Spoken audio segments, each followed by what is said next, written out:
Welcome everyone, and thank you for joining us today on this webinar on accessible travel. A special thank you to all the panelists that have joined us today. So just a bit of housekeeping. Today's webinar is going to be recorded, so if you could please place your devices on mute so not to interrupt the recording. Regarding Q&A, if you'd like to ask some questions, please use the chat box or the Q&A box. And we'll endeavour to answer the questions along the way or alternatively at the end of the webinar. So we've started the recording already. So first I'd like to begin with acknowledgement of country. AQA acknowledges the traditional custodians of the land in which we record this webinar on, and we pay our respects to their elders past and present and extend that respect to all Aboriginal and Torres Strait Islander cultures. So let's get started on the topic of getting out of your comfort zones. So fear is often an obstacle for accessible travel. There's the fear of the unknown, the fear of getting hurt, the fear of losing your equipment or damage to your equipment, and the fear of the destination that you have chosen not being accessible. So the key is to do your research and plan ahead of time so that you can travel with confidence and peace of mind. So it's great that you've joined us today and you've started your research, which is fantastic, and you're learning from your peers here on the panel. So today we'll listen to a panel of experienced wheelchair travellers who have stepped out of their comfort zones and explored the world. So I would like all the panelists to introduce themselves just very briefly. So I can start if you like. So my name's Georgina. I am a T7 paraplegic and I use a manual chair. I work for AQA as a community engagement and networks coordinator. And the last place I travelled to was Port Douglas last year. Okay, so I'll go around the room. I can see Rocca's first. Rocca, please introduce yourself. Yeah, my name is Rocca Salcedo. I love traveling. I'm currently in Gold Coast and I'm C7 and I use a manual chair and I travel with my commode chair, a bath chair, a travel commode. Thank you. Ryan, or next? Yeah. Hi, my name's Ryan Smith. I'm a qualified access consultant. I'm a wheelchair user. I use a manual chair. I've got arthritis in my knees. I am the founder of the Access Agency. I'm also currently in Queensland on the Gold Coast. There's an accessible tourism conference on tomorrow, which maybe we can cover a little bit later on if anyone's got any questions. I travel, I love to travel, yeah, manual chair and relatively independent and yeah, that's it. Thank you, Ryan. Mal Noble. Yeah, hi, my name's Mal. I'm a T9 paraplegic in a manual chair and I travel with a commode chair. The last, I'm going to talk later about cruising. And the last cruise we went on was the 2016 World Cruise, which was 103 days. But since then, I've been travelling in a motorhome around Australia. But we're booked in for the next World Cruise, which starts on the 4th of June. So really looking forward to it. So that's me. Amazing, thank you. Peta, you're next. Hello everyone, my name's Peta Hooke. I have cerebral palsy, so I was born with my disability. I can't transfer myself, so I have to take a portable hoist with me if the accommodation doesn't have a hoist, and I use an electric wheelchair. Thank you. You've just recently come back from Queensland, haven't you? I have, yes. Fantastic. All right, Ashley, you're next. My name's Ashley. I am the General Manager of Accessible Accommodation and Accessible Experiences. I am a T6 paraplegic. I have used a manual wheelchair since I was 2 years old. Well, probably didn't use it when I was 2 years old, but ever since I could push a manual wheelchair, I've used it. And I also really love to travel. When I was a kid, I would look at a map and decided I wanted to travel to every town and city name that was presented on the map. and I don't know how I'll go with that goal, but I'll give it a crack. I've recently come back from spending Easter in Perth, Scarborough specifically, and it was beautiful. Wonderful. Thank you, Ashley. Naz, you're next on my screen. Thanks, Georgina. I also work for AQA Victoria. I'm a C6 quadriplegic from a diving accident over 30 years ago. I've done a lot of flying and a lot of travel, but I'm actually looking forward to learning from the other guys as well, what other options there are. So that's me in a nutshell. And you've travelled a lot through your Paralympic days. Yeah, so one of the things I'd done after my injury was get into wheelchair rugby. And because of that, you know, a lot of international competition. So you get to travel a lot to different countries and problem solve as well. I think that's a big part of it. Excellent, Naz. Thank you. And Larnie.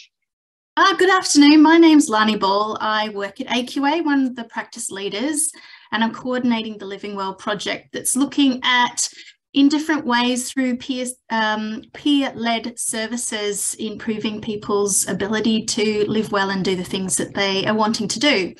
I'm able-bodied myself. My husband is T5 complete. He's a manual wheelchair user. And we've done a lot of traveling together, and with our daughter since she was a baby through to now being 10 years old. And that's been within Australia and also internationally. Our last trip was to Noosa, and in June we're off to the UK and France. So looking forward to that. Oh, how exciting. My gosh, I want to book somewhere now. Okay. So let's get started. I just want to show you the agenda for today.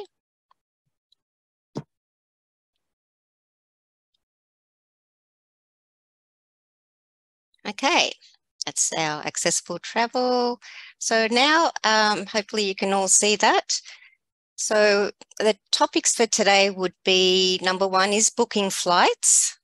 And then we're going to look at booking accommodation. What to pack.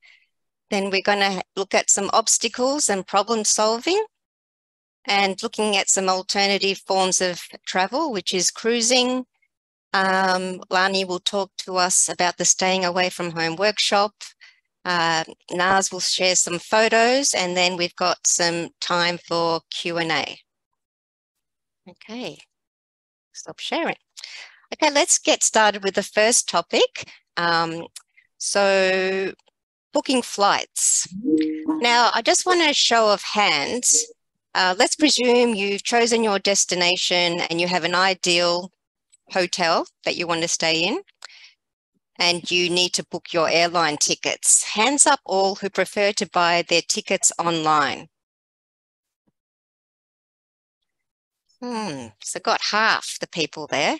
And what about those that prefer to go to a travel agent? No travel agents. Looks like I'm the only one there. Okay, I'm a bit lazy, I think. So Ryan, if you could put yourself off mute, tell me why you prefer to book your tickets online. I do like the process of doing it online. It's much more convenient. I can do it from my lounge room. I should probably say that I follow up on the phone, and I will often make calls to make sure that the booking has gone through properly. Most airlines, in fact, I think almost 100% of airlines will give you the opportunity to click a button to say that you require you have mobility assistance, and then it will step you through. I know Qantas does this very well, actually. Despite, the actual travel experience, the booking experience can be quite good. They will ask you all sorts of details about your mobility and then provide you that assistance based on the information they get. And they will send you a confirmation email to say what they've understood your needs are, and then they'll get back to you on that. Now, I'm sure everybody here has a horror story of getting on or off a plane about equipment that's been damaged. Absolutely. Airlines are becoming more and more cognizant of this, and there's been quite a few high-profile Twitter flame storms at particular airlines and carriers, and so they're becoming more and more aware of this, and that they don't want to damage their brand. So they're putting more effort into understanding how we as wheelchair users travel. So back to your question, I suppose, Georgie, I prefer to do it because it's more convenient for me, and I can usually get what I need from that desktop experience. I don't do it on my phone, I'll do it on the desktop. And usually I've done a fair bit of research up to that point. Yes. Okay. So you mentioned that you book online, and then there's this button that you press for wheelchair assistance. But in order to ensure that the airport or the airline has the ability to provide you with wheelchair assistance, is there special contact numbers that you could call, like for each of the airlines, that you can request specific wheelchair assistance for? Ryan, you can continue. You can continue. No, you go. That's fine. I was just going to ask Rocca what her thoughts were with that question. In my case, if I'm going, for example, I'm originally from Colombia, I'm going from Melbourne to Colombia, I need 3 stops.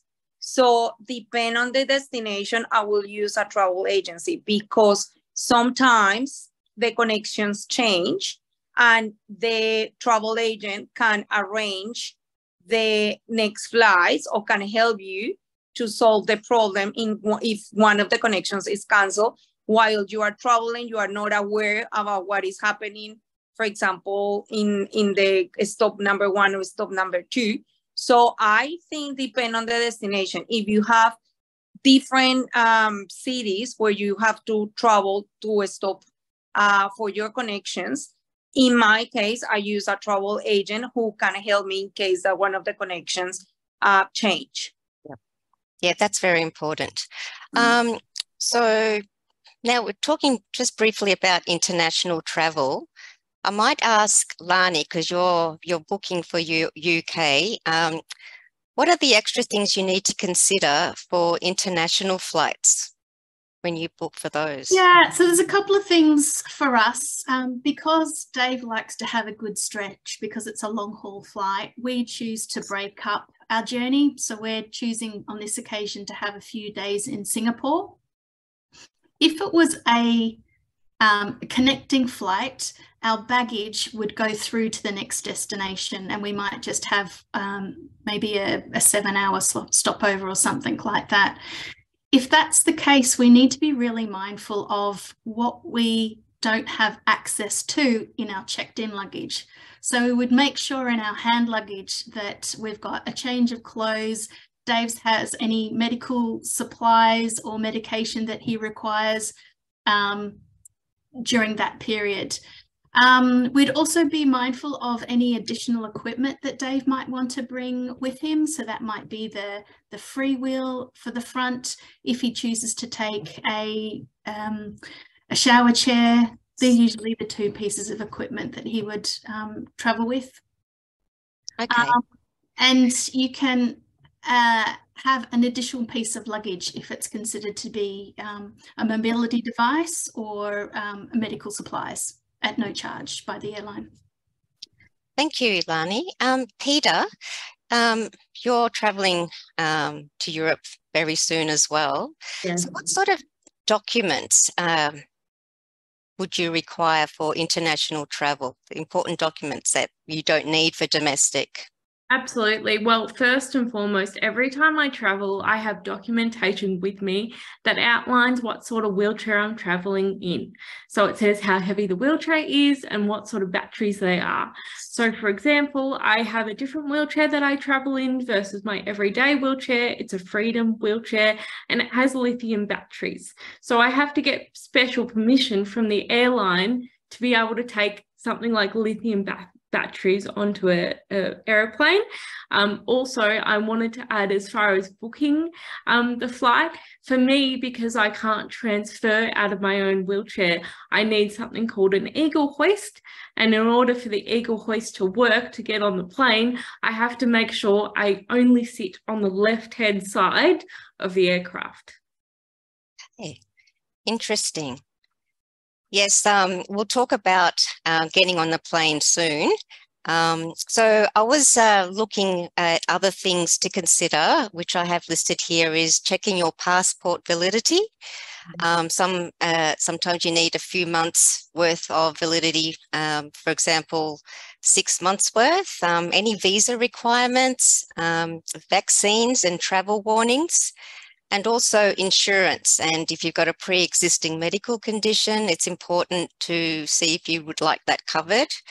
Smart Traveller is also good, a website that you basically tell people where you're going and where you're staying and how long for. So it's important for the government, I guess, to know where you're at if that's something to happen overseas. And most importantly, what Larnie said, is to break up your trip, because some of these destinations are very long. Long hauls are not good for all, even for able-bodied people. So yes, so those are the things I would consider as well. Rocca, you raised your hand. It is important to mention that some countries require a letter from your GP if you are taking medication or equipment. So, for example, in 2019, my last international flight was to Israel and Egypt. And of course, I have a lot of equipment, continence equipment in my luggage, and they check everything. And I was aware before that they require an explanation. So I took a letter from my GP explaining that all this equipment is for personal use, not to have a business and selling all this equipment that was in my luggage. So I think it's important just to be safe and to have like a letter as well from your GP, mention what are your medications or the equipment that you are using. Excellent, thank you. So it's important to choose an airline that has an appropriate policy for people with disabilities. I've got the experience of flying with Qantas and Virgin, and they have a special needs assistance telephone contact line.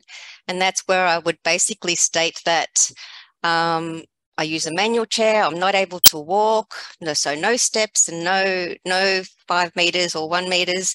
So they put these codes into their system. So both the departing airport and the arrival airport, they know exactly your circumstance, and they're waiting for you and can account and cater for you. So that's important too. So yeah, particularly Peta, you mentioned before, mentioning the weight and dimensions of your chair is very important, so that you look after your equipment appropriately. We don't want any damage. There have been some issues where wheelchairs have been damaged, particularly power chairs, and them basically not putting them in the cargo hold correctly. So those things are very important. So I'd like to ask, who could I ask? Peta, you mentioned before about your Eagle Hawk hoist. Could you describe to us literally the process from you've arrived at the airport, you're in your chair, do you go to the gate of the door? So it's first important to say that an Eagle hoist belongs to an airport. So it's not technically sometimes airline specific. You sometimes have to double check, because I know it can be tricky. It depends where you are. Sometimes Qantas has full ownership of the Eagle hoist, whereas sometimes it's for the airport. So it's very important to make sure that that's available. When I arrive at the airport, I of course check in like everybody else. I remain in my wheelchair after I pass through all my documentation, go through security, and I get to the gate in my wheelchair. The Eagle hoist will be at the gate. They transfer me out of the Eagle hoist, push me onto the plane, and then maneuver me into the seat. While that's occurring, my dad or whoever I'm traveling with will pull my wheelchair apart, tape it off properly so it's safe and can't get hopefully as damaged as we would like, and gets folded up like a pram and gets put into the cargo. Excellent. Okay. Now, Ashley, would your situation be different, and is it any way different to Peta's? Only in that I don't need the Eagle hoist. I can self-transfer. And so instead of meeting an Eagle hoist at the gate, I would meet an aisle chair, which is just a wheelchair, a very narrow wheelchair that you can't self-propel that. An air hostess has to push that chair around. But they're not, like, they're at all airports. So I don't need to, as a manual wheelchair user, I don't need to make sure that there is a chair there available. They'll be at all airports. I did wonder, though, when Peta was talking, how she goes about making sure that there's an Eagle hoist there. And the other side of the destination. And yeah, that's right. That it's going to be at the other end. If they don't have one there, generally there'll be a process that they can manually handle me onto an aisle chair, and then they'll do the same to put me back in the wheelchair. Yeah. How do you find out in the, like, so say when you just came back from Queensland, how did you find out that there was or wasn't an Eagle hoist? Who do you call? So, for example, I flew up to the Sunshine Coast. They have one there, but of course it's out of order. I've now flown up 3 times and it's been out of order every single time. So they had to manually handle me, which is always a bit tricky because they didn't quite know what they were doing. But in that case, I just sort of say, well, I'm not going to live on the plane for the rest of my life. So however you get me off the plane, please get me off the plane. So it's always a bit anxiety inducing, because when there's an Eagle hoist, at least I know I'm likely to not get injured and everybody's going to be okay in the process, because I don't want to injure anybody else either. Absolutely. So sometimes on domestic flights, there'll be a DPL, so a disabled passenger lift. Other times there'll be an aero bridge. Is the process same for both of those? So if there's the lift that they use, if there's no air bridge, they put me in the aisle chair, and then they'll manually handle me onto the plane. That's how they do it. So it depends on the airport. Every airport has a different process. So you sort of just making sure that they understand your needs as much as you can. But a lot of the time, I just have to go with the flow. So there actually doesn't have to be an Eagle hoist. If you just turned up, said that you needed assistance, you couldn't transfer and turned up, they'd agreed to give you that, they would manually transfer you in some way.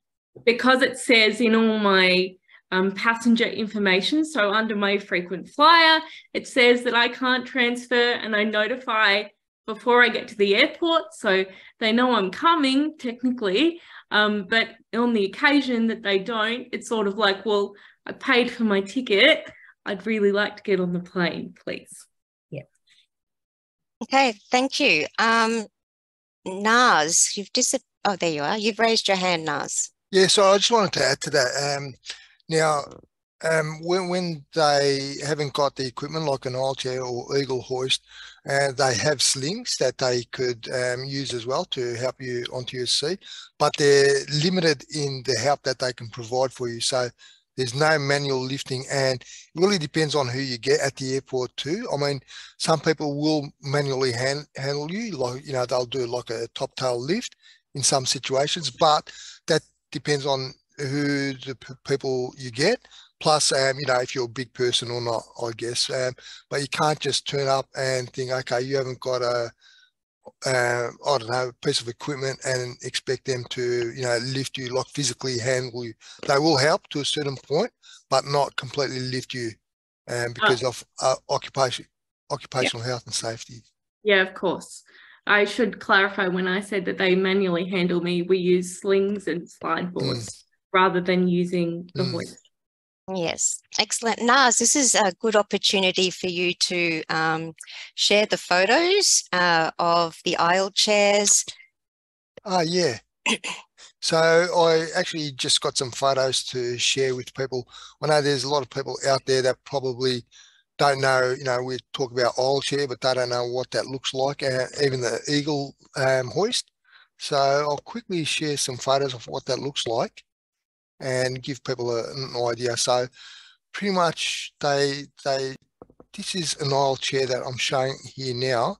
So pretty much they transfer you, or you transfer from your wheelchair to this device here. So as you can see, it's not very wide and the wheels are underneath, and the airline staff actually push you to your seat, wherever that is.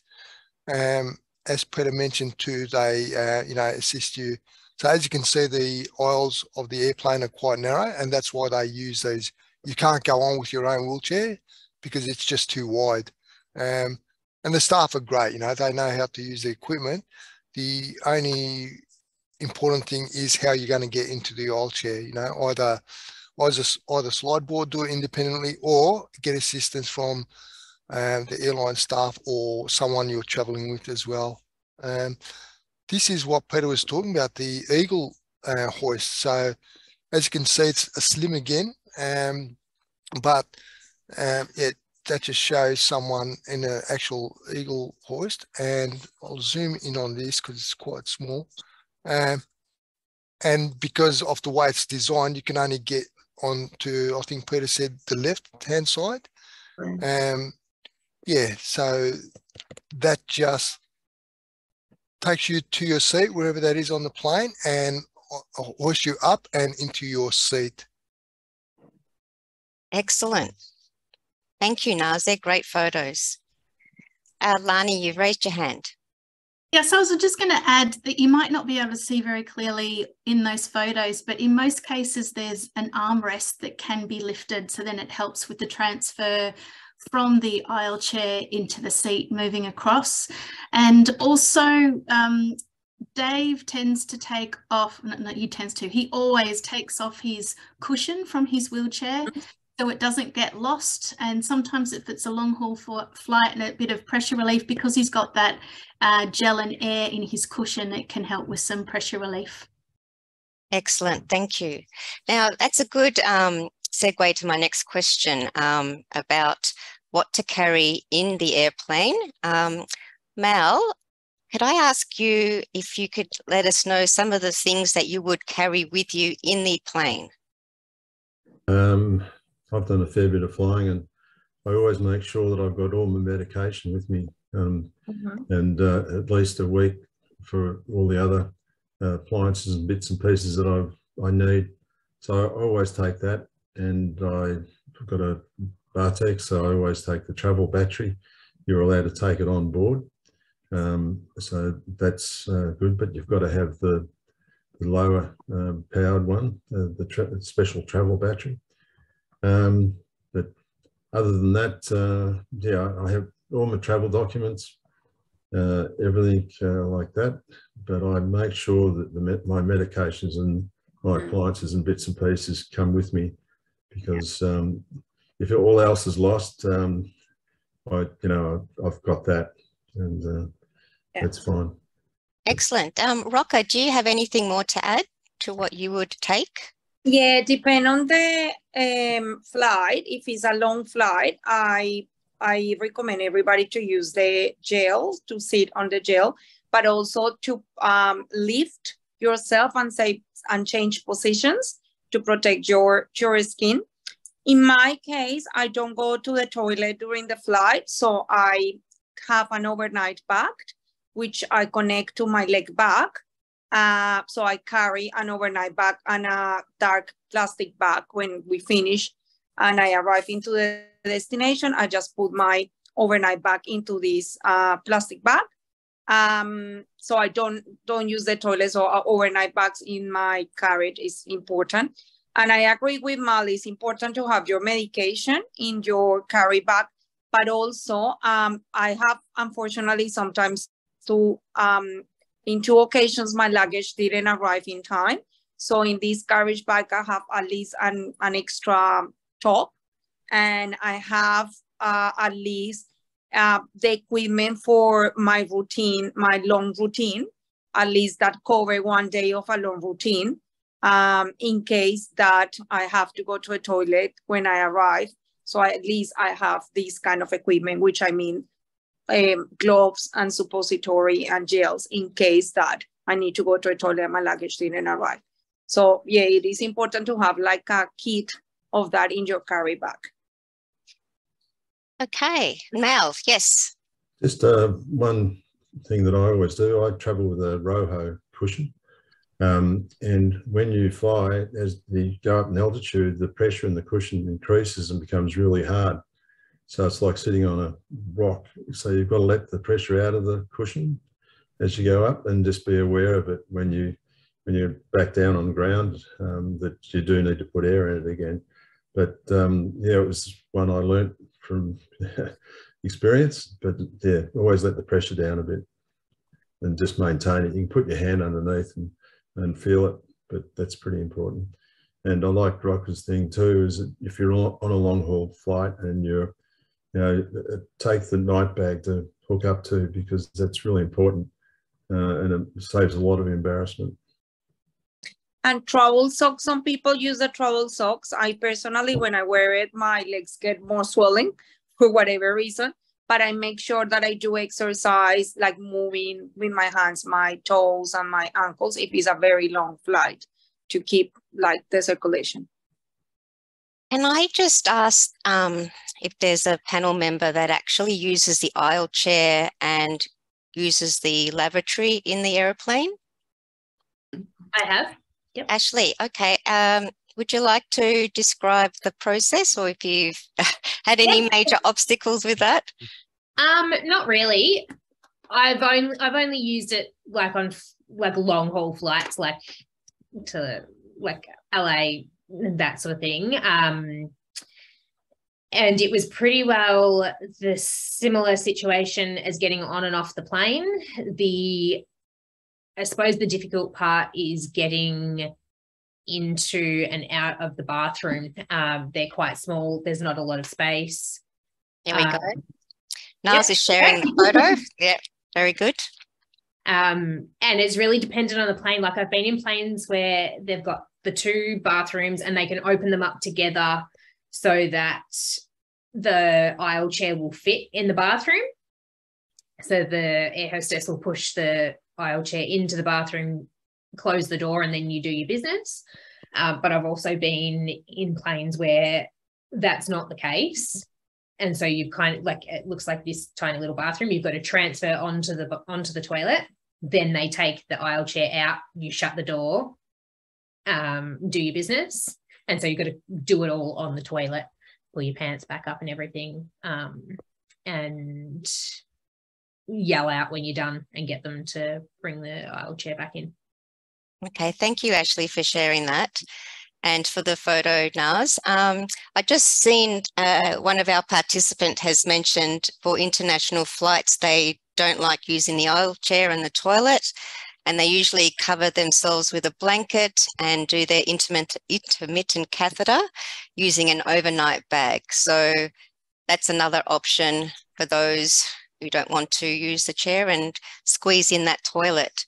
So just a final question. So we've arrived at the destination.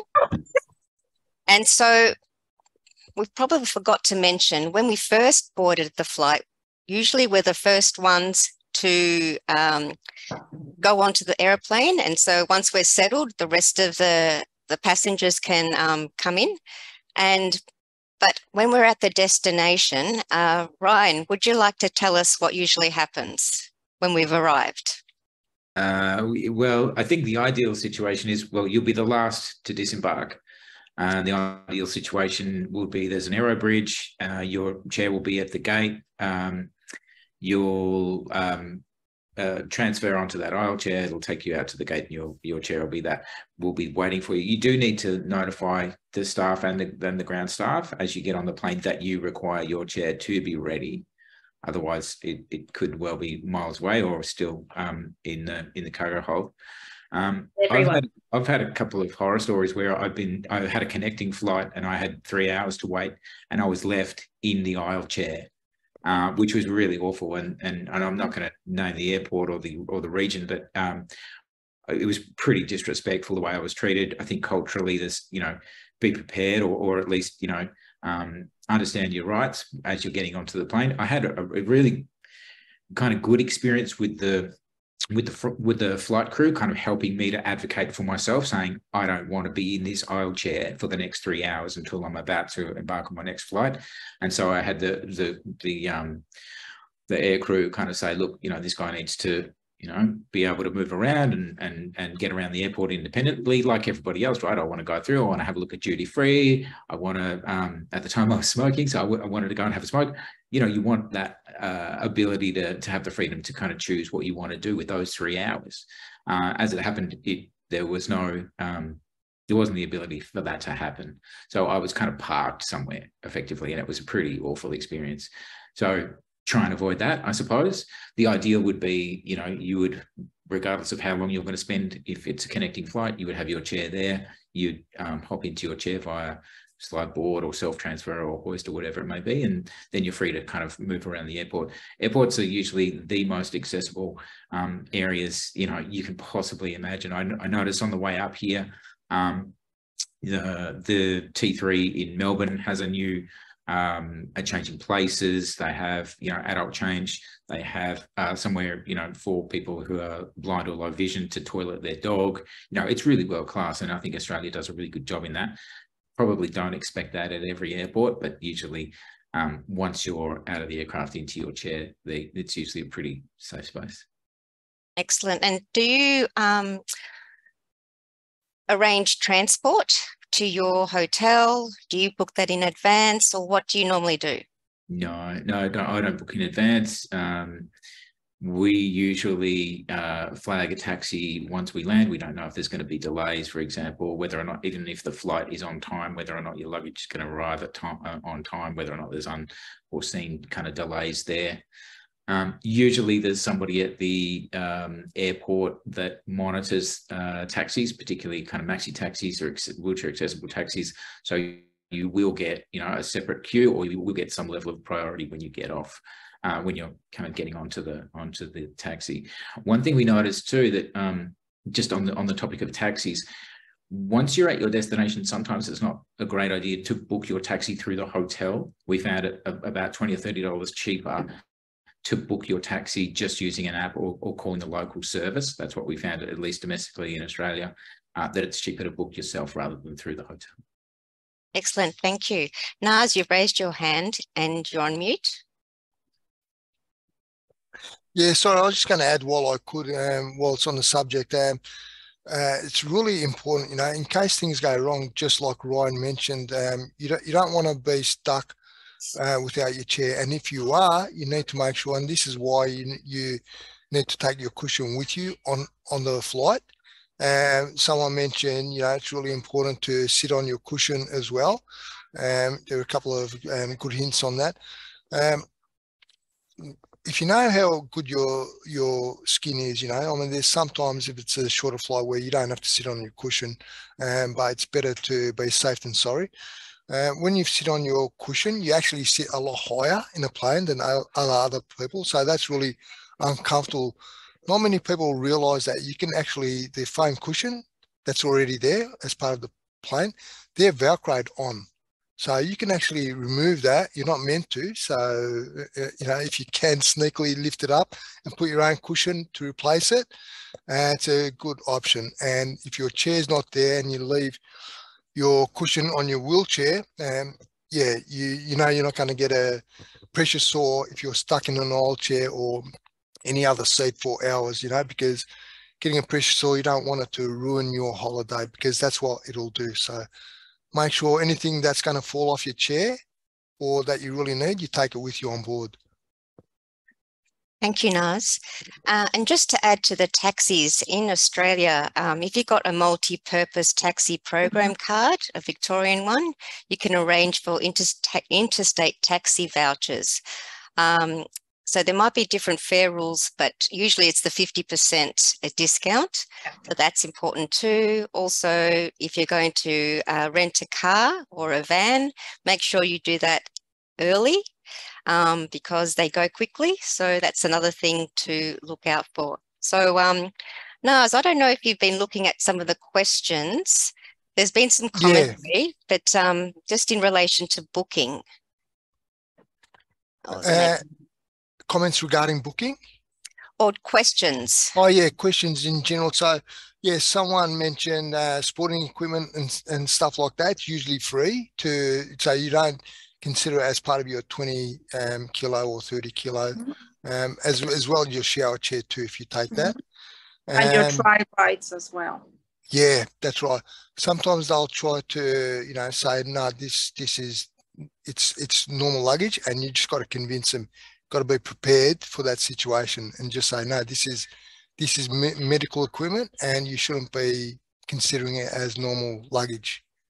What else was there? Someone asked, so we can let this one sit, but any experience of emptying a stoma bag in an airplane or bathroom? I think it's not the same, but it'll be just like emptying a leg bag, I suppose. I don't know if anyone's got any comments about that.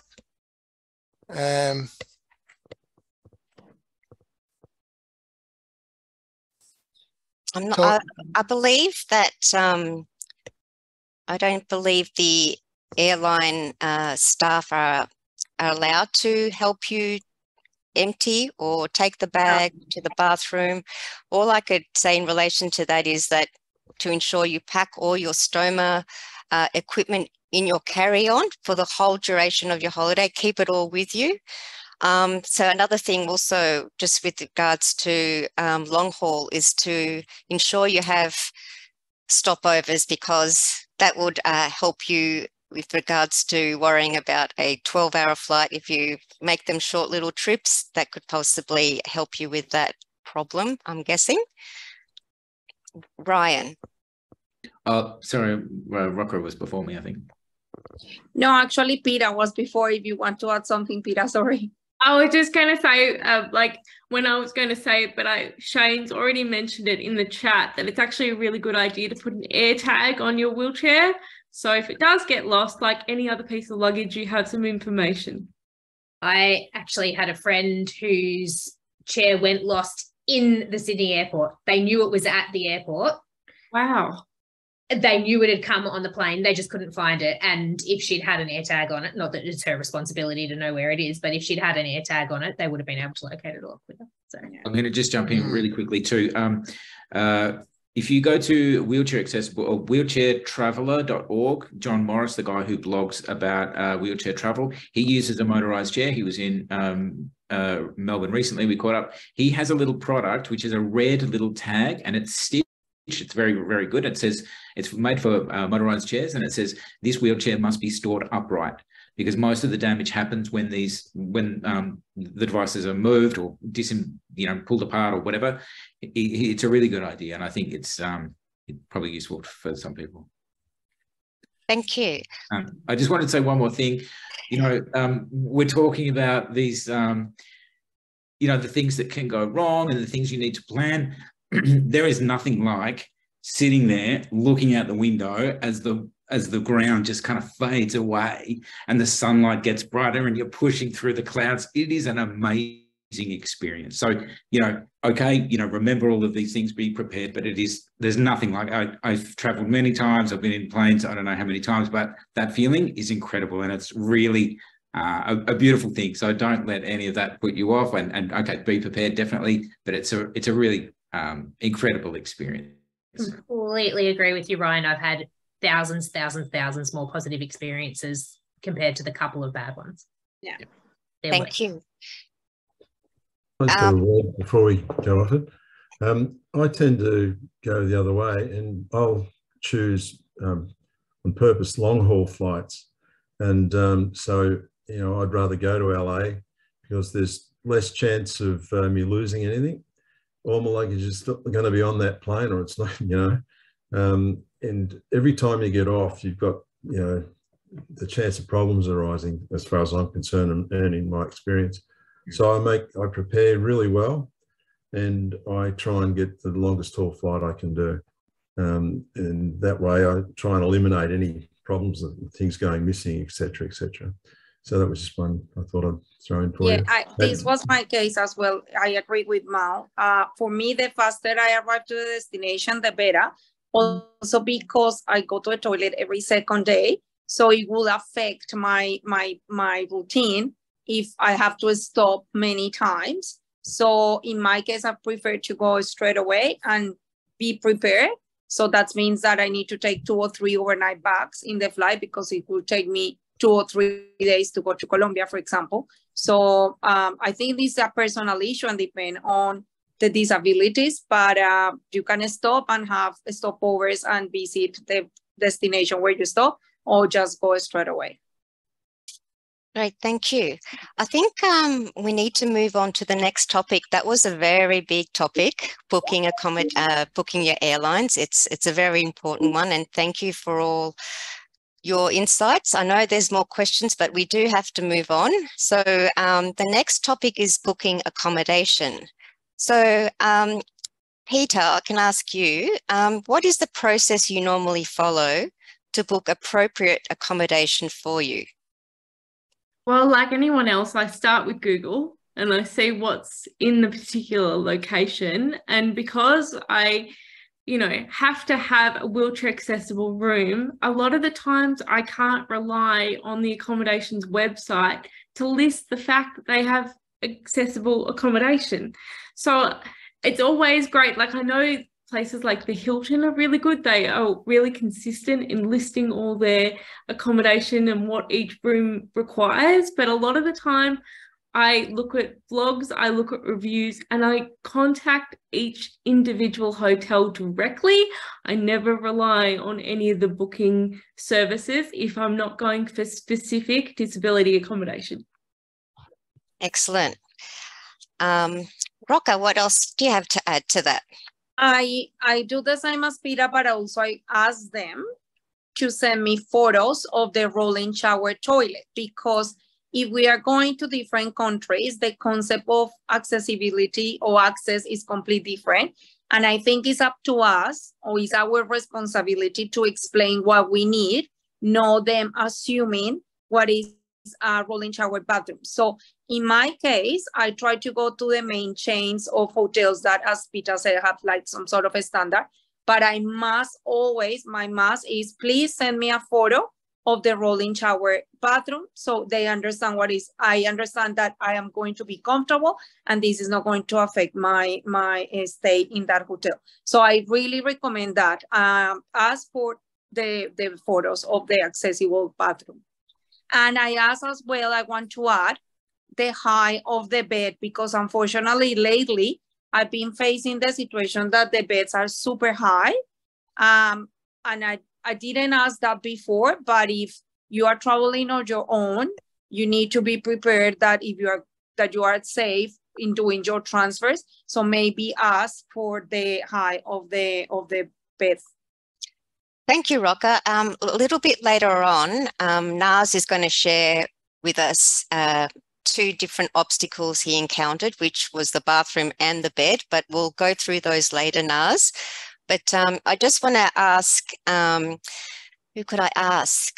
Larnie, what other things do you think people should consider when they're booking their accommodation? I want to echo what Rocca was saying, contacting the hotels and asking for them those photos. Hopefully, if so many people ask, they'll get sick of those phone calls and they'll put the right photos on their websites, which would make it so much easier. So yeah, that's my biggest hot tip, is get those photos.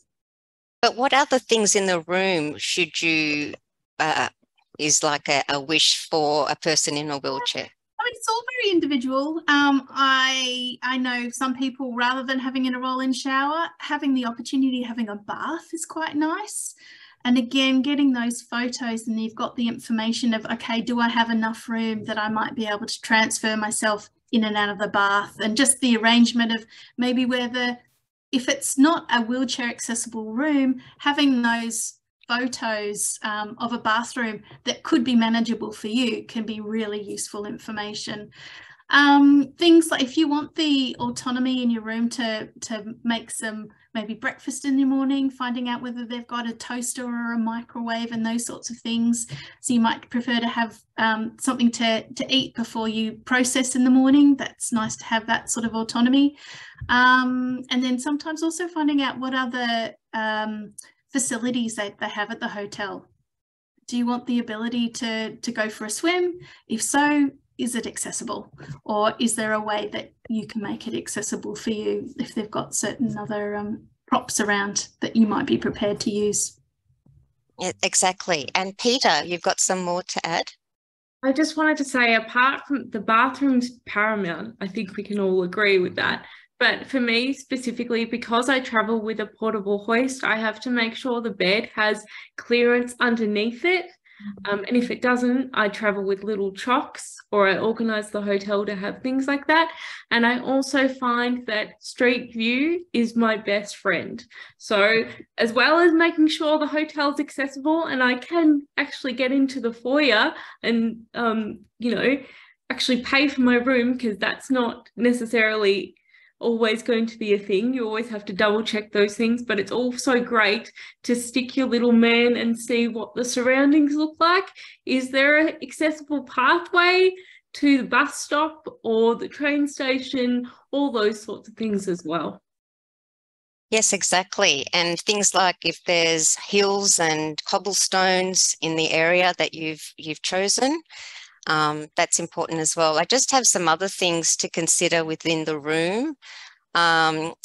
So if there's enough room to transfer around the bed, light switches being accessible from the bed, and what else there could be, I guess handrails as well. There's quite a few things. We'll share a list of the important things for accommodation, but yes, there's everybody's individual and they need different things. So it's important to grab those photos. All right, so I think this is a good opportunity to have Ashley Morton talk about the organisation she works for. So Ashley, take it away.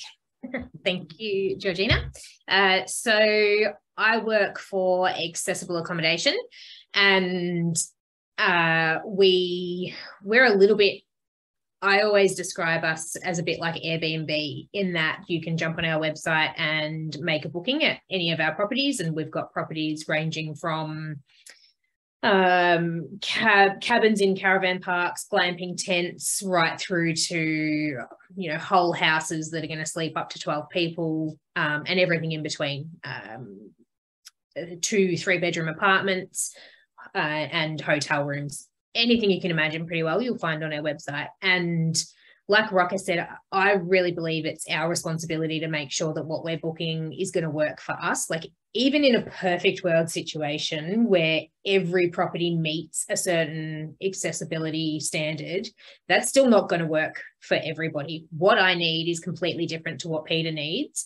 And whilst somebody might say, oh, well, Peter needs a hoist, and so whatever works for Peter is going to work for Ashley, that's not the case. I've been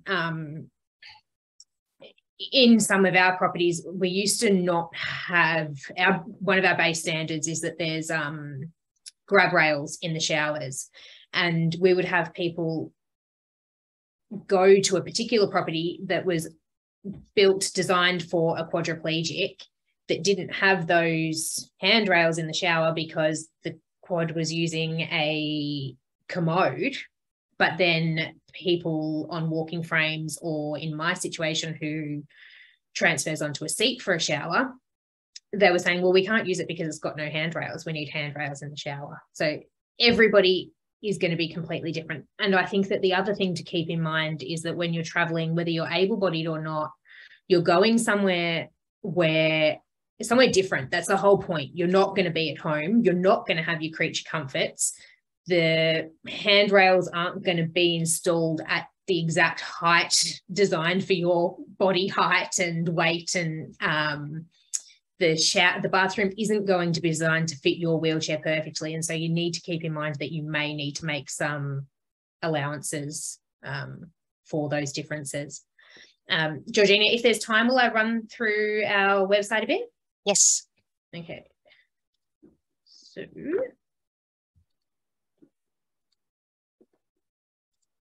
can everybody see that? Shared? Nope. Just while you're doing that, actually, someone's asked them, is this service dearer than doing it online? Definitely not. So, well, So there's two different ways that you can go about booking. Most of our properties, I'll just go to one randomly. Most of our properties have an orange booking button here on the website. Can you see that? Mm-hmm. And you can click on that. You can see when the property is available and make your booking. And you can book that on our website, go through, book it, and you won't be charged any different for that property being somebody with a disability or being somebody who's able-bodied. If you want more of a travel agent experience, if you want to go to us and say, hey, we're planning a trip to the Gold Coast, we want to do this, this, and this, and we want to go here, here, and here. And so we find you the accommodation, we facilitate that booking for you, and we give you recommendations, then we would charge you a service fee. But it's not, so we've got a lot of the Quest properties on our website. We've got all of the Quest properties on our website, and you won't pay any more for booking through our website than you would if you went to them directly. In fact, most of the time, you would actually get a better deal coming through us because we take so many bookings with the properties where we get access to preferred rates with them. So I'll just, this is our landing page. You can search by either access level. We have assisted walking, assisted wheelchair user, or an independent wheelchair user. You can search by those individually on their own, or you can search by state. The assisted wheelchair user is our highest level of accessibility, and they're designed for people who can't self-transfer. So they either need a hoist on site, or they'll all have a hoist on site, but they will also have additional room because generally there might be a carer or a family member there helping with the use of the hoist as well. So if we click on one of the properties, Rocca was talking about the heights of beds and things being really important. We have tried really hard to have all of that information on our website. So we've got, I think we're at about 53 frequently asked questions now. And so every single property on our website will have an answer to these questions. What amenities are included. So this one particular property's got 2 king single high-low electric beds. There's a mobile hoist, there's a shower commode, roll-in step-free shower, grab rails in the shower, grab rails in the toilet, and a freestanding height adjustable shower chair. And then it goes through the parking. Is there an accessible path from the car park to the entry, step-free access, the door widths to all doors pretty well, the bedroom, the bathroom, the kitchen, the living area, the hallways. Talks about, is there a lift needed to get to the room? And for Rocca, what is the bed height in centimetres? This particular one is adjustable, but if it was not an adjustable bed, it would tell you in centimetres how high that bed height was. Talks about showers, there are dishwashers, anything you could possibly want to know, that information is there. We also, on 99.9% of our properties, and it'll really, really soon, it'll be 100%, we have these video tours of the rooms, and it'll walk through right through the room. And I keep mentioning Quest just because they're in top of my mind, but we don't use their professional marketing videos. We get the property manager or someone on staff to use their mobile phone and just walk through the actual accessible room. We don't want them making things look fancy or more spacious than it might actually be. We just want it really bare bones. This is actually what you're going to see. And this is the actual actual accessible room. What else will I show you? If we look at all of the properties, we can click on the map view over here and see where they are right across Australia, and there's a couple in New Zealand. We do plan on going international really soon, hopefully in the later half of this year. But you can zoom in if you decided you wanted to go to Perth. You could come over here and see where the properties are located, and just click on them and go into them from there. There's the quest one.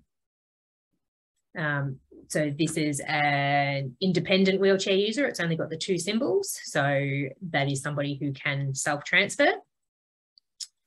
Again, it will have the video, and it will have the frequently asked questions. Are clothes rails accessible from a wheelchair? I think there's also questions about what, there we go, the floor coverings for use with hoists. We get a lot of people saying, oh, you know, the room was great, there was plenty of space, but it was really hard to move the hoist around because the carpet's too soft. And we also mention whether there's sufficient space for a hoist to be used under the bed. Peter, you said that that was important to you.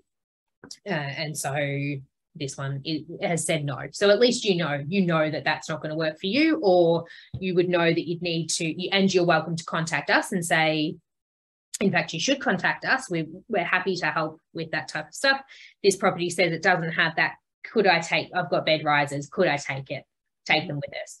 And a lot of the time we will also approach the property. Like if you called and said you wanted to go and stay here, but you needed that clearance, we would contact the property, approach them and say, hey, we've got this guest. Can you guys go and spend $100 on having some bed risers at the property for their use? Not just for this particular guest, but that will mean that you're going to be open to a whole lot more potential guests. And down this left-hand side, there is a whole lot more filters that you can use. You can go on the property type if you wanted to, if you specifically wanted a hotel or a motel or a houseboat. And then down under amenities, it will specifically list. So you could search for properties that have beach wheelchair hire nearby or have a beach wheelchair on site. If you need a bed pole specifically, you can search for properties that have a bed pole, ones that are close to hospital, ones that have ceiling hoists, along with everything else that you might imagine, you know, a hairdryer or a high chair and that type of thing. We also have some services on our website, including STA services. We run a consulting service for properties, and I think that is probably about it as a really brief overview. But there's 6 of us in the office now, and we all either have a disability ourselves or have been at some point the primary carer of somebody with a disability. So we all really understand what it's like to travel with a wheelchair or any type of disability, and know that can be really nerve-wracking. And so, yeah, we're here to help. Thank you, Ashley. Wonderful. Yes, I went a bit crazy when I looked into your website the other day. So it's AccessibleAccommodation.com. So yes, have a look, guys. It's wonderful. So I just want to very quickly talk about a couple of things, booking tickets for activities or events overseas and doing some research on that. Peter, do you want to just very quickly talk about whether you've organised things online in advance, or do you wait till you get to the destination? So, for example, I'm going to Europe in May and I'm actually going on a cruise, but the cruise line couldn't offer many accessible excursions off the the ship. So I've actually employed a travel agent to organize everything for me. So on that occasion, I've been doing lots and lots of research. I think I've been researching for this trip for over 2 years to try and understand where is accessible, what sort of taxi services there are. And I have to say, ChatGPT has been amazing. I mean, it's not foolproof, but it's an absolute great start to say, hey, could you please list out all the taxi companies in Bordeaux, in France, that have accessible vans with their email addresses? Thank you. That's very cool. Fantastic. Excellent. I just wanted to know, Naz, have there been any more questions related to accommodation? Oh, not so. There were other questions from before related to accommodation. Nothing so far. There was some related to flying and damage and insurance as well, which I'm not sure if you want to cover at the moment. Not at this stage. Oh, Larnie. Yep. Oh, you're on mute. You're on mute. There we go. That it can be frustrating when equipment in kitchenettes are located quite high. And the same can be said, the number of times we've gone into a wheelchair accessible bathroom and the handheld shower is always positioned up high. Yeah. So I would always recommend when somebody's giving you assistance to go to your room, asking them to give you a hand adjusting things in the room so it's the right height for you. Getting those cups or plates or whatever that are high up so they're down on the counter and are easy and accessible. And maybe it might also be moving a couple of pieces of furniture around. It might be a small table, maybe even putting that into the bathroom so you've got something that you can put your supplies onto, which makes things a bit easier. Okay, so we've covered some of the things that we need to carry in the plane with us. So what are some of the things that you must take in your luggage? Aside from clothing and toiletries, I want everybody to at least name 4 each, something that you'll take in your luggage that is important to you. So we'll start with Ryan. If I'm traveling domestically, I like to bring my power assist. So the front wheel attachment, the motorized wheel attachment, it just means that we can see so much more in such a small amount of time. If we've only got a week somewhere, then something like a Baytech or a Tri-Ride allows you to get around. It means you can rely less on taxis and buses and things like that. You can see a lot more. And particularly when it comes to sort of outdoors as well, you can get onto trails and things like that a lot easier. Probably just the regular things that other people bring. I might bring a guidebook. I might bring a reading book if I get stuck in an airport. I might bring, download my Spotify playlists in case I don't have Wi-Fi somewhere. That's it. I think you've said 4. Okay. Mal, what about you? Not really. I confirm that a power assistance for your wheelchair is fantastic if you can get it around Australia now. It's getting harder, and Baytech have moved away a little bit from it with their bigger machines because the scrambler and so on, you can't get a travel battery for. But you can the lesser ones. They have an electric 2 and a small one. And they are really good to get around. I've done lots and lots of kilometres on them and seen an awful lot more things. I even got right down to Petra with my Baytech dragging me around. Wow. And it was fantastic. So yeah, if you've got power assistance, please take it with you because they're priceless. So Rocca, I don't know, you've only said a couple, Mel, but I'll move on with the rest of the panel. Rocca, what else must you take in your... When I travel international, I always take an Allen key in case that I need to adjust my wheelchair or I need to move something. I also always take a portable pump to put air in my wheels and also an extra or spare tires. In case that something happened to my wheels. So I already have these 2. I always take a power converter because the electricity, the wheels are different in different countries. And I think because I have, unfortunately, to have a lot of equipment, so I try to get clothes that is comfortable and that, let's say, a pair of jeans, 2 pairs of jeans, and the rest different tops. So that can match the pants that are loose and comfortable or waterproof clothing. That's it, Rocca. No more. I think you've done really quickly. I always have my MLAC key with me. That's it. Just MLAC key. Domestically, really important. Yeah. Peta, anything else to add to your luggage?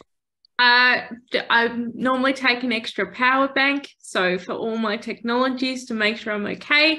I also download my Google Map onto my phone, so I'm not using data while I'm there. And if any of you can tell me that's a good tripod that I can connect to my wheelchair so I'm recording as I go, please let me know, because I'm currently in the market for one. Oh, yes, your podcast. We'll talk about that later. Ashley, anything else to put in your luggage? Yeah, I generally take a set of off-road tyres. Most of my travel happens around the beach or bushwalking or something. So off-road tyres, and I use a freewheel, which is a bit like the front wheel. It's not power assisted, but really helps when you're going along uneven footpaths and that sort of thing. And gloves if I'm going to be pushing like all day long, if I'm planning on doing a lot of bushwalking and that sort of thing, and puncture kits to repair your cushion. If you get if you've got an air cushion, then yeah, puncture kits. It's nothing worse. Naz, do you pack covers? Sorry, spare cushion covers. Oh yes, exactly. Yes, very good. One. Naz, do you have anything else in your luggage? Not really. Most of the guys have pretty much covered what I would take, but the repair kit for sure. Different ways of paying as well, like you know, have a in your phone, like your credit card, and what do they call it, in your wallet? You know, having a version and actually having a physical card as well and some cash. I don't like to pack too much because, you know, the more you take means the more you're going to have to carry. So clothing wise, you know, you only have to take a few sets of tops and bottoms and you wash it, you can purchase it overseas. So, you know, you don't have to wear, you know, different colors every day. So yeah, just more medical equipment, you know, catheters and that, they're the main things I want to make sure that I've got enough of. Yeah. Exactly. That's so important. Usually half my luggage is that sort of thing, the medical side of things. And I also take my sheepskin. It's important for me to protect my skin. So it takes up a bit of room, but rest assured that I'll be fine in that regard. So thank you. But the important thing is to maintain your wheelchair, get a service done before you leave. That way you can feel confident that you started off on the right track. Now, I'm just looking at the time, and Larnie, I know you have to leave soon, so I just wanted to know if you would like to share information about the workshop that you're offering. So take it away if you... Absolutely. I'm just going to add 2 more items that we can pack into our list, and that is some travel pads that can go onto a toilet seat that offer a little bit more cushioning for Dave. And then the other thing we do, I like to print out documents that I'm going to be utilising. So with the accommodation, it's got like the accommodation confirmation number, the addressed phone number, flights, and then I also like to take a photo of all those documents as well. So if I should be separated from those documents, I know in one spot they're uploaded to the cloud, I can access those. And Dave's medication, taking a photo of a list of all those. For whatever reason, if he needs to be admitted into hospital, then it's really useful, quick resource to pass that information on. Now, coming up, we have coming up at AQA 2 workshops. Well, actually, it's one workshop. It's going to be called Staying Away from Home. It will run for 3 hours. We're offering one that's going to be online, which is on the 22nd of May. And the same workshop is going to be offered at the AQA office in Fairfield.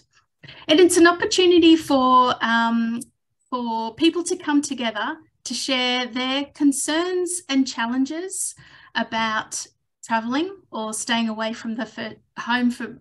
Staying away from home, it might be for the first time, it might be going for a shorter journey, could be crashing at friend's house, or it could be traveling abroad. And what we do during this workshop is that we work our way through different scenarios and do problem solving. And during the course of the workshop, you will be creating your own useful reference sheet for things that are going to be really specific for you for next time when you're wanting to travel, thinking about how you can best prepare to go away, the things that you want to consider that are necessary for you when you're doing your research. What are the things that you're wanting to pack? And what are the things that you can put into place that will reduce the risk of something going wrong? So if you're interested in finding out more about that particular workshop, could you please contact us at AQA, and I'd be more than happy to send you an email or have a conversation with you over the phone about that. Wonderful, Larnie. Thanks, Thank you Georgina. so much. Thank you.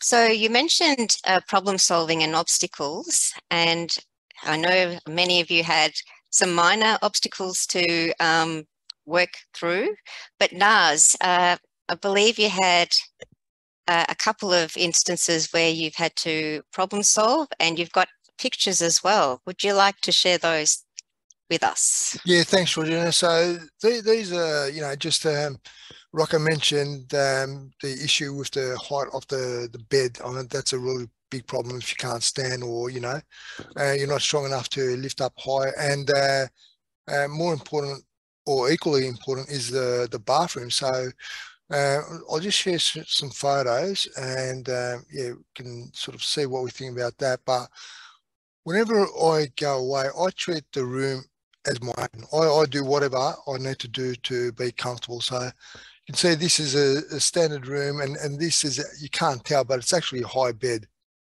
But if it's a single bed, for example, I move it. I move the furniture where I am going to be comfortable. So I'll push it against the wall, so I'm not worried about falling over the other end at any stage.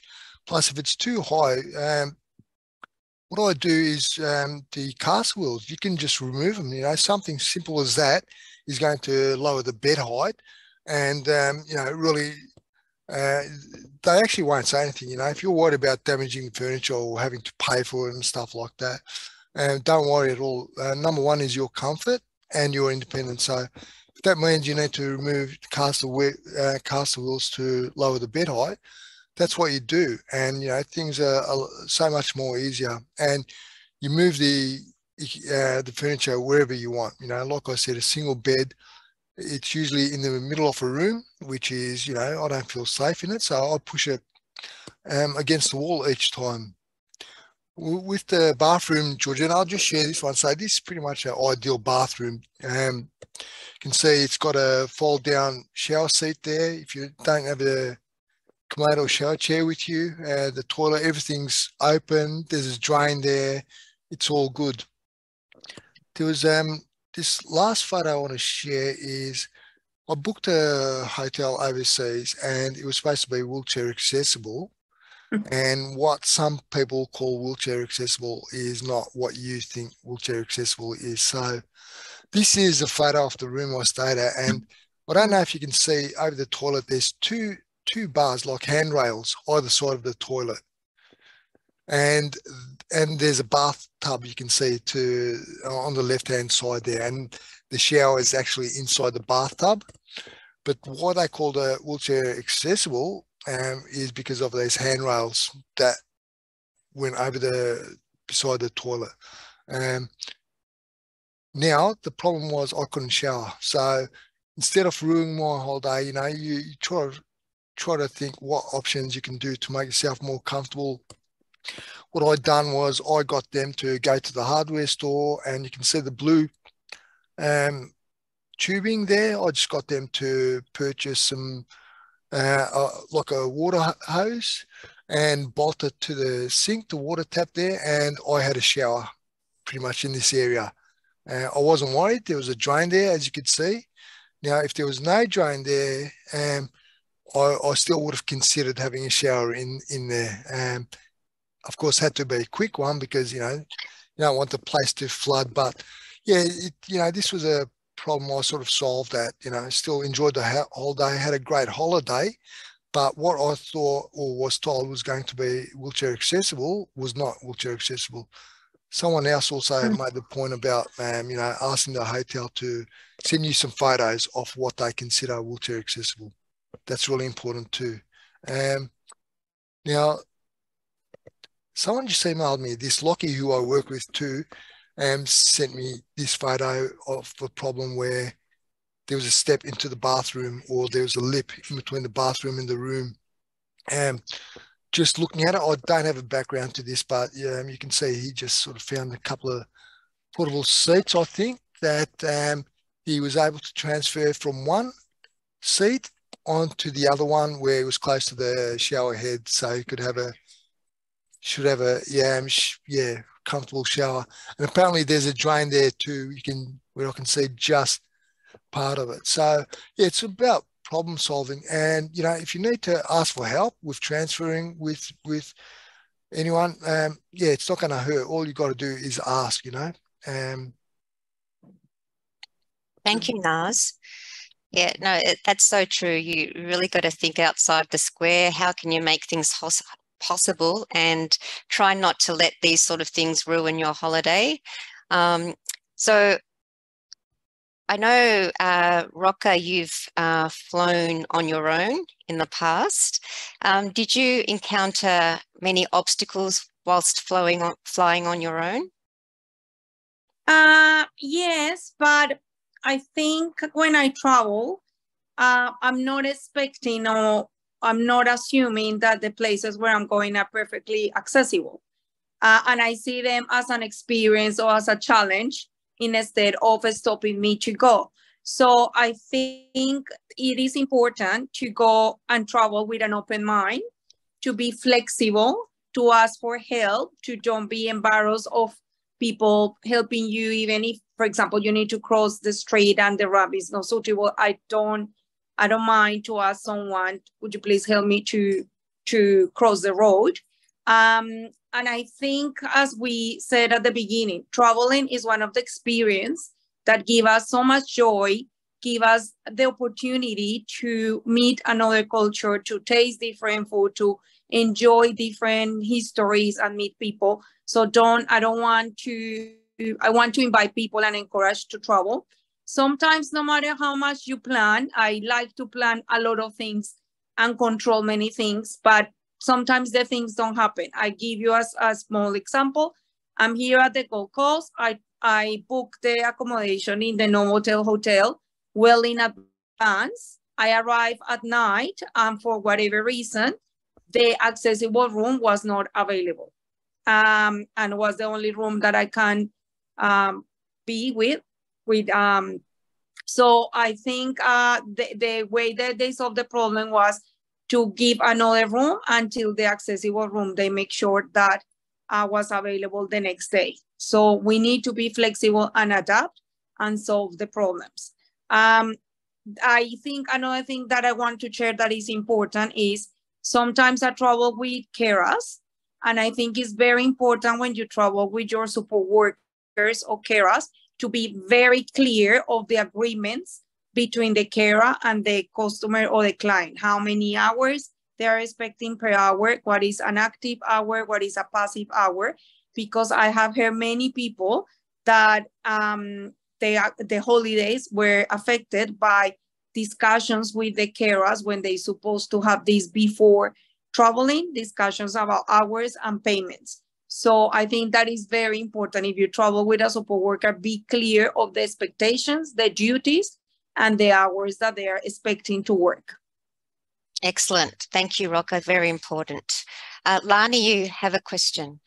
Yeah, I just wanted to mention, for those who aren't aware, AQA offers peer-led wheelchair skill sessions. So if you're wanting to increase your confidence and your skills to be to move around in a different environment, get in touch with us, because we would be more than happy to organise wheelchair skill sessions for you. And I want to thank you very much for having me. I'm afraid I'll have to go now. Thank you, Larnie. You've been wonderful. Okay. Bye. Georgina, I'm also going to duck off. Okay. Yes. Thank you so much. Thank you, Ashley. We'll share your website for sure. Yep, no worries. And I think Rocca wanted to get in contact. Georgina, you're welcome to give her my email. Absolutely. Thank you. Bye. Bye. All right. So it's been a lot of information about traveling up in the sky. So if still traveling is not for you in an airplane, we can have alternative ways of travel. And we're joined today by Mel, who you've already met, but he's going to tell us about his experiences of cruising. So Mel, we'll hand it over to you to talk about cruising and why you like it so much. Okay, I'm sort of getting on now. I've been a para for 32 years, and the older I've got, it seems to get a bit harder to travel around. And the most important thing that we all talk about and need is a really good bathroom. And with cruising, you can go, your bathroom, you check onto the boat, onto the ship, and you know what the cabins are going to be like. The disabled cabins are really well set out, and Peta looks like she's into it as well. But yeah, you've got to be lucky. There's not as many just wheelchair accessible cabins as there are able-bodied. So you've got to book early and get onto it and try and book what you want. But it offers you, no matter where you go, your bathroom comes with you. You go onto the ship, you unpack once, and then you get around. And the ship is really, really good. Catering for food. You can get really good room service, or you can dine in any of the facilities. You can get anywhere at all on the ship. But you know, it's, I don't know. What else can I say? So I'm just about to go on a world cruise, the 4th of June, and this is the second world cruise we're going on. And it leaves from Sydney, and I'm taking a fair bit of gear with me. And to save all the drama and the fact that I could, that my luggage doesn't arrive or whatever, we've decided to hire a car this time, and we're driving straight up to Sydney. And I've got my commode chair and my Bartek with me and all the extra gear that I need.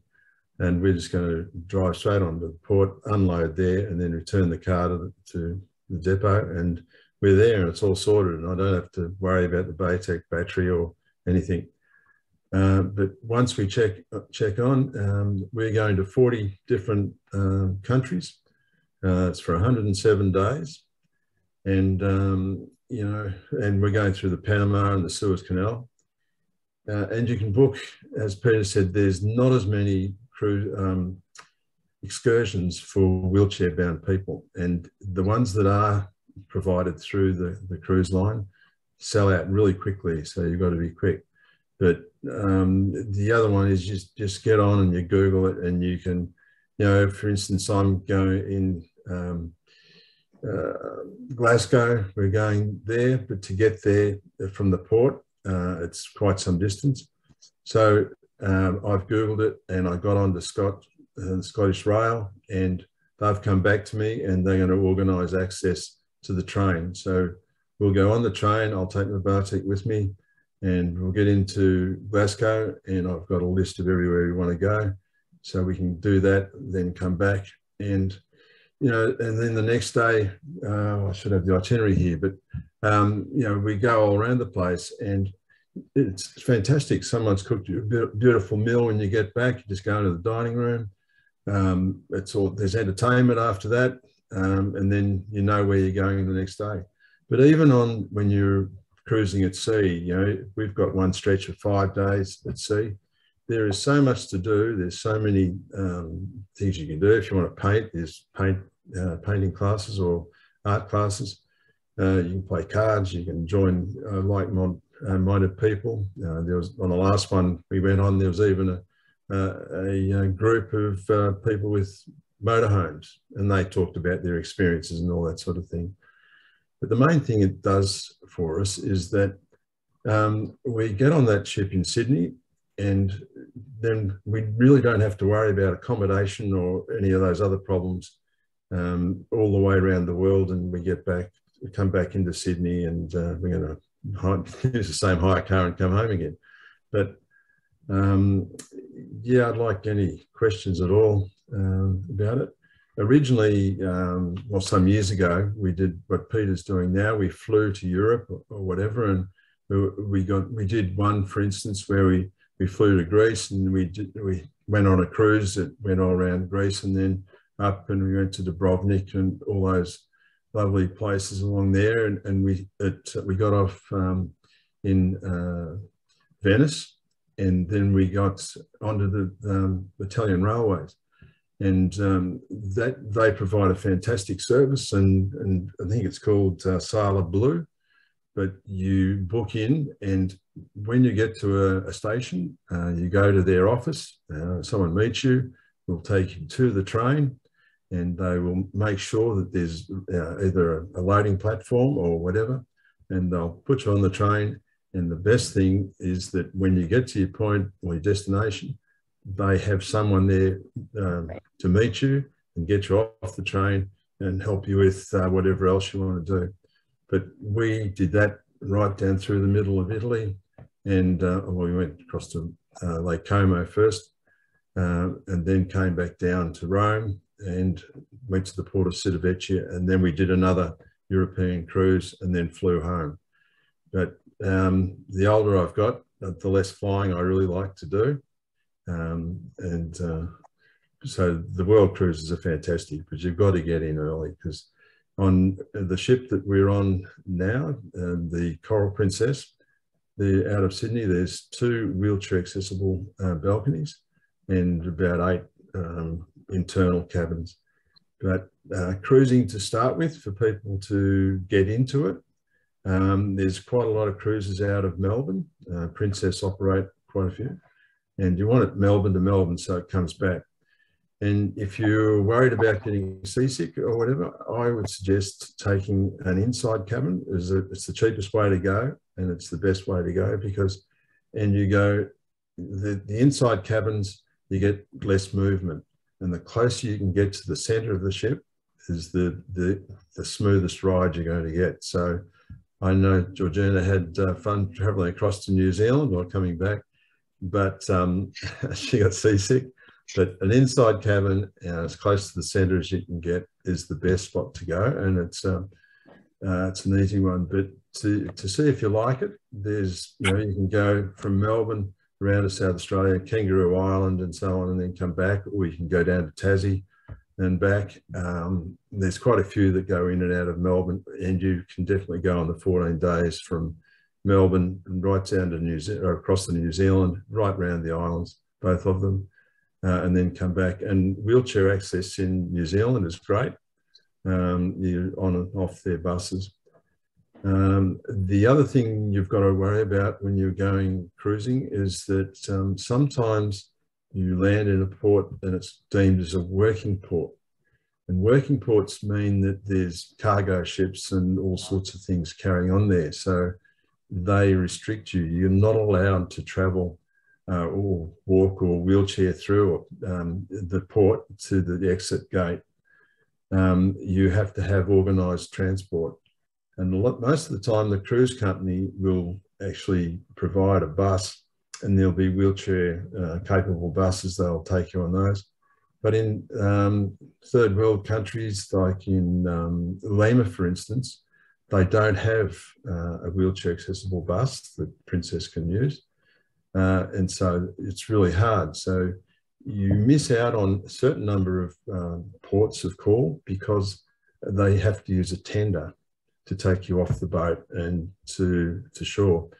And I think in this, and now the insurance companies have made it so hard for the shipping companies, the captain never deems it safe to go for a wheelchair-bound person to go on one of these tenders. So you look at the ports that are wheelchair that have tendered, and you know you're not going to get off there. And in our world cruise, there's about 18% of the ports that I can't get off. But what they do is they provide a really good information show in the theatre, and you can go there and there will be people representative of that port, and they'll come on and give you most of what's happening. But when you go to these working ports, it's really hard to find out which ones they are. But you've got to know so that you can organise your own transport off. What else can I tell you about it? Honestly, Peter's got a hand up on. Peter, did you want to add something in between? Oh, to be honest, I was going to ask Mel a question, but he's answered my question. I was just going to say how he goes about when you get tendered and what happens there. The only thing, and I'll let Mel keep speaking, but the only thing I would add, as somebody who has a disability, having that medical service on a ship can also be really handy. And also as somebody who really suffers with fatigue, cruising can be really good because, as Mel says, you don't have to keep changing hotels and having the stress and anxiety of, like, you have the experience that Naz had. You know exactly what you're getting every day. Good point, Peter. Absolutely. So, Mel, you were going to share some more things? Yeah, okay. But yeah, as Peter just said, cruising for people that are disabled, it is a really good way to go. But there's not a lot of it out there. So if you want to do it, you've really got to book in advance and go for it. You know, there's nothing else that I can think of that, you know, can take a wheelchair-bound person right around the world in really nice accommodation with the bathroom that's great. I've only had to unpack once. There's washing services there. People look after you. Your room service attendant is fantastic. They'll do whatever you want. They'll feed you whatever you want.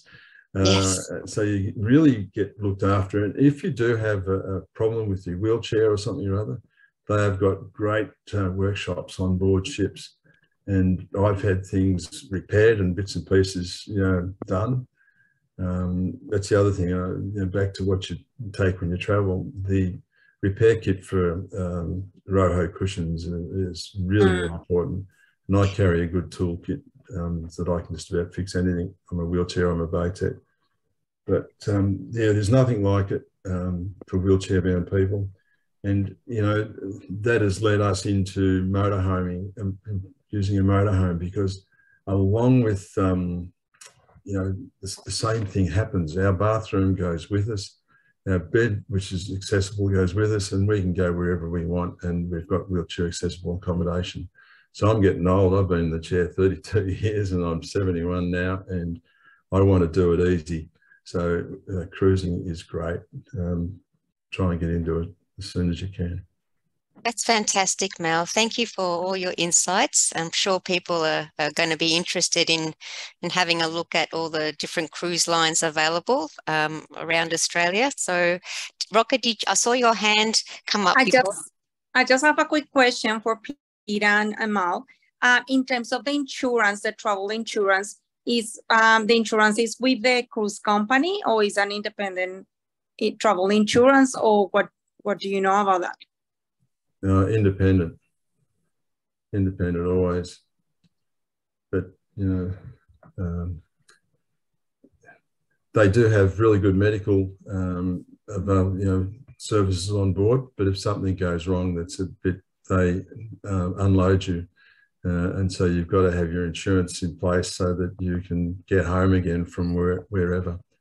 You know, on the last cruise I was on, a mate of mine who was a quad, and in Amsterdam he was belting across the road over the train tracks, and his leg came off the footplate, and he actually ran over his foot and broke his ankle, and so he was in a bit of trouble and had to fly home. So you've got to have your insurance in place, but they do have excellent facilities on board. How far ahead did you book, Mal? This one, I waitlisted it 2.5 years ago. So as soon as it was released, you've got to know that they're coming up, and you just go bang as soon as you can. Yeah. But don't be scared of having an inside cabin. This time we've got a balcony, and it's going to be fantastic. But the inside cabins are a pretty good way to go. The rooms are still great. They're doing much better facilities, bigger TVs and all that sort of stuff.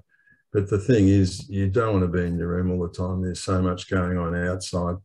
It's good. But one of our first cruises we did was the Alaskan cruise. And, you just can't beat it. We lucked on getting a balcony for that. And you can go on these cheap travel sites, and you can get onto all the different cruise lines that are having cruises wherever. And we got onto this Alaskan one, and it was absolutely fantastic. I can still remember rolling around on the bed in the morning, getting dressed, and I was looking out, watching whales, jumping out of the water. I mean, where else can you find that? It's just priceless stuff. So go for it. The world's ours if we want to do it. That's unbelievable. I don't know how much time, like we could go on for like many more hours, Georgina. I don't know how much time we still got, but I just want to make sure. Oh, actually, there was a question here, Mel. So when there's a tender or you have to get off the boat, they said, how do you go down the stairs? But they're the stops that you can't go off, can you? So no, the ones you can much. get off, there's bridges or ramps that you get directly off. When there's a tender, you can't get off. The OH&S is sort of basically stopped it. The captains aren't going. I've done a few cruises early on that we used to get off on the tenders and go ashore, and it was really good bouncing around different places. One, for instance, we landed in Luxor in Egypt to go down the Nile, and that was absolutely fantastic. Apart from the fact that when we flew Emirates and came into Luxor, and there was no aisle chairs or no anything. And wow. And even though I tried to make sure an aisle chair came with us, it didn't happen. And I had these two little Egyptian fellas.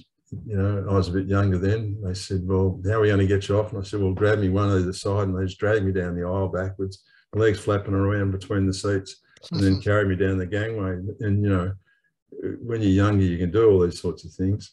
But that Nile cruise was absolutely fantastic. And those people, it was a bit different. We'd get to a port, and there's four fellows that appear if I went up to the entrance hall, the big area of the ship where we disembarked from, there's four fellows at the front, and they just carry me. And we got all around Egypt and along the Nile, and it was fantastic. So, yeah.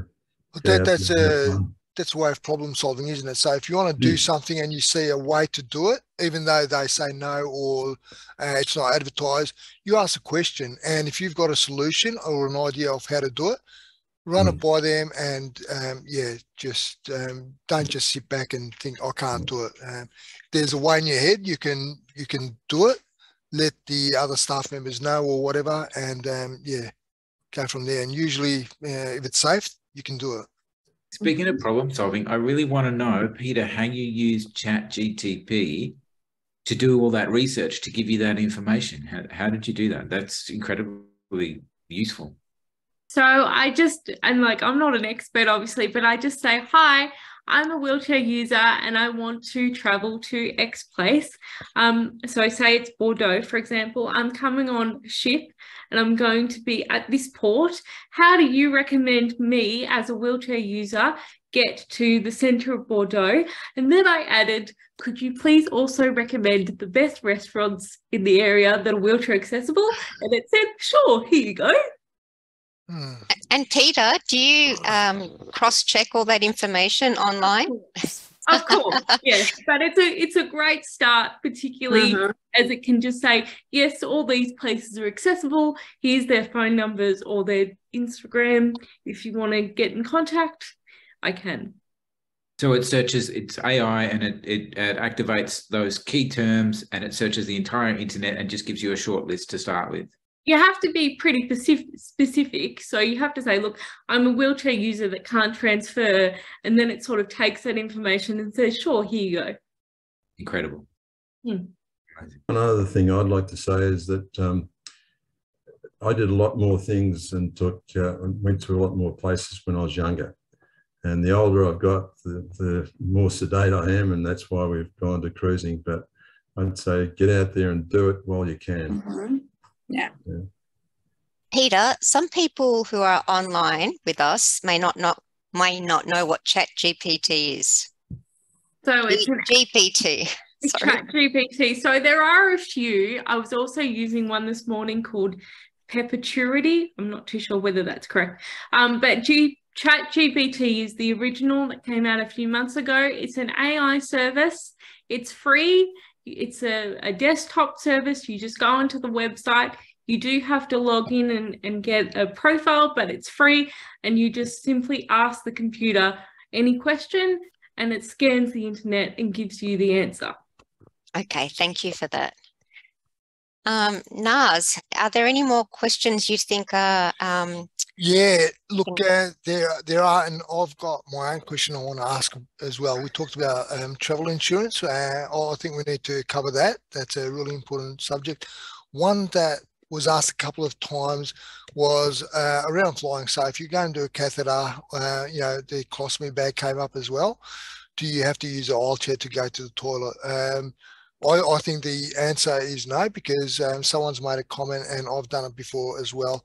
You just grab a blanket if you need to do a catheter.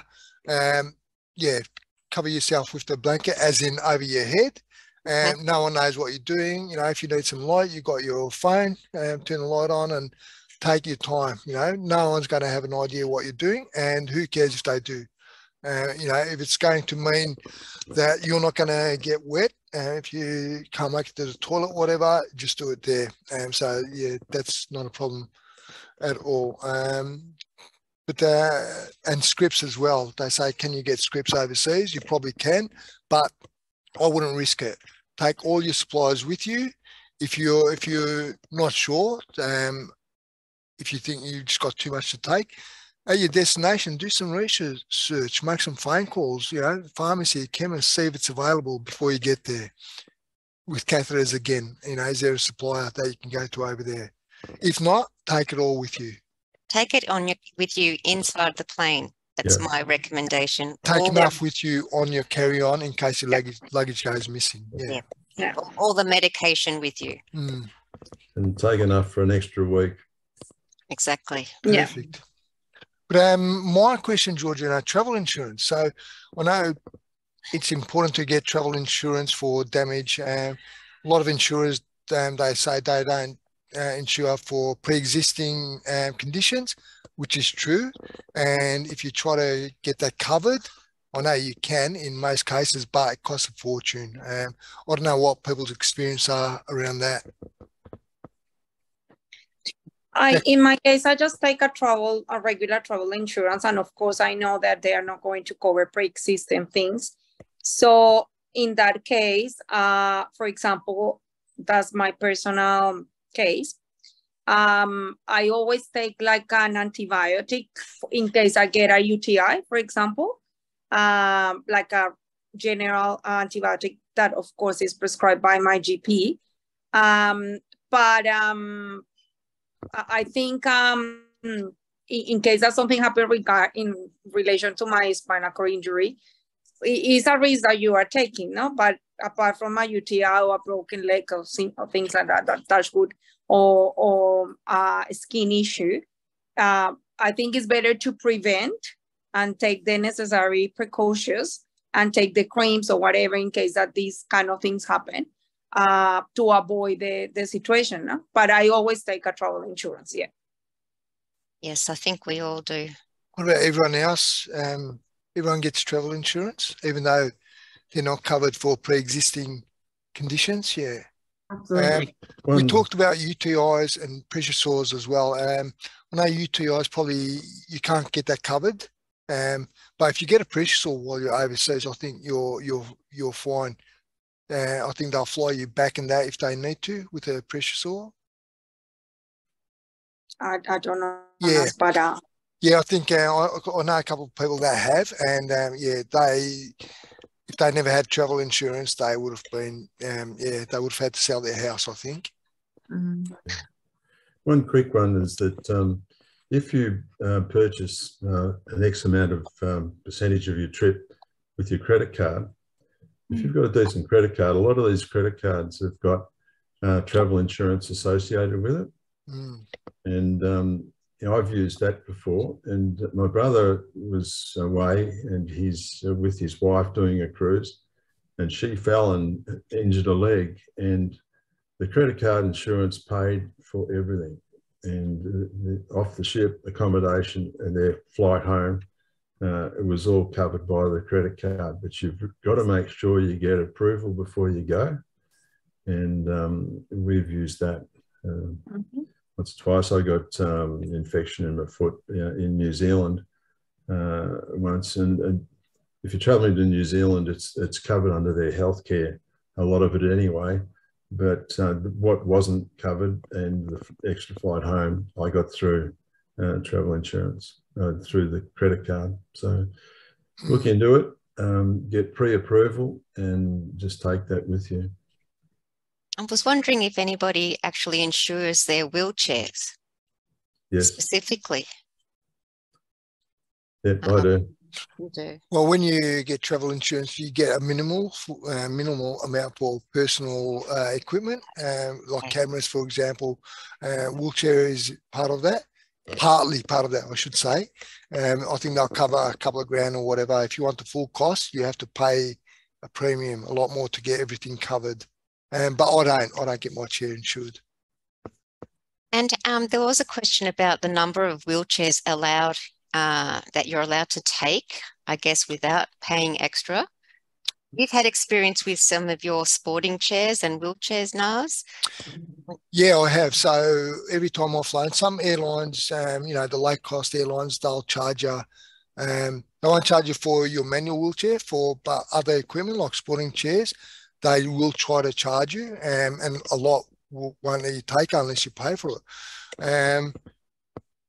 But yeah, with the full fare airlines, I think you're pretty good with that. They consider that, you know, medical equipment or sporting equipment, which they allow one piece. That question might have been around how many wheelchair passengers can get on a plane, possibly. Yeah, because there is a general understanding that sometimes no more than 2 people that are wheelchair users can travel in the plane. But I don't know if these apply to every airline. Yeah, because the question was how many wheelchairs we can bring in aircraft. So your wheelchair doesn't go on the plane. Maybe I'm just trying to think about different answers to that question. But yes. Yeah, your wheelchair goes in the baggage hold. Some airlines only allow 2 wheelchair or disabled passengers per flight. They're the low cost airlines. I'm not sure what other answer there could be for that. So I think it's very important once you book your airline ticket is to contact the airline and state that you are a wheelchair user, and so they can immediately put that on that flight and know and double check that then there aren't any other wheelchair users. And the thing is to book in advance so you don't run into trouble if you do last minute bookings.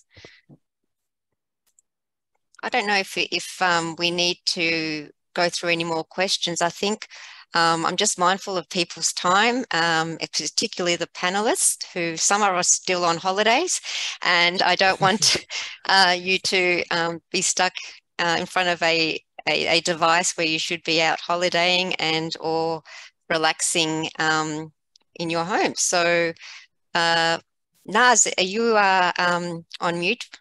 Not sure if you're... No, I'm good.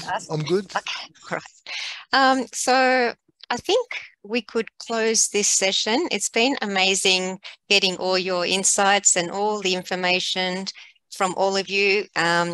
So we just hope that all the participants that have joined us today can have take enough away with them to actually explore traveling and do so with a bit more confidence. So on behalf of AQA and the panel, I just want to wish everyone happy future travels. And yes, bon voyage.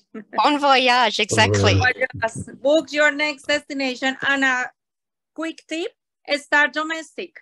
Start quitting Australia and then be more, explore more international, but start domestic. Thank you very much for the invitation. Thank you, AQA, for this excellent topic. And I hope that all the people that listen to us start booking their next destinations. Yes, thank you, Rocca. Thank you, Ryan. I also Ryan. mentioned, Georgina, Larnie mentioned that workshop, travel workshop that we're going to be doing. If anyone wants to know more about that, contact Georgina, or if they've got any questions off me or the other panelists, please get in touch because we're available to answer any of your questions, not just here, but later on too. Thank you. Thank you, Naz. Thank you, Ryan. Good luck with your presentation tomorrow. Excellent work that you're doing. And Peter, Hooke, good luck with your podcast, a wonderful podcast, talking to people with different disabilities. Excellent. It's called the I Can't Stand podcast. We'll share that. Mel, thank you for your wonderful contribution as well to cruising. And Naz, as always, thank you for all your experience and knowledge. Rocca, thank you again. Goodbye. And as you said, bon voyage. Thank you, Georgina. Thank you. Thanks. Bye-bye.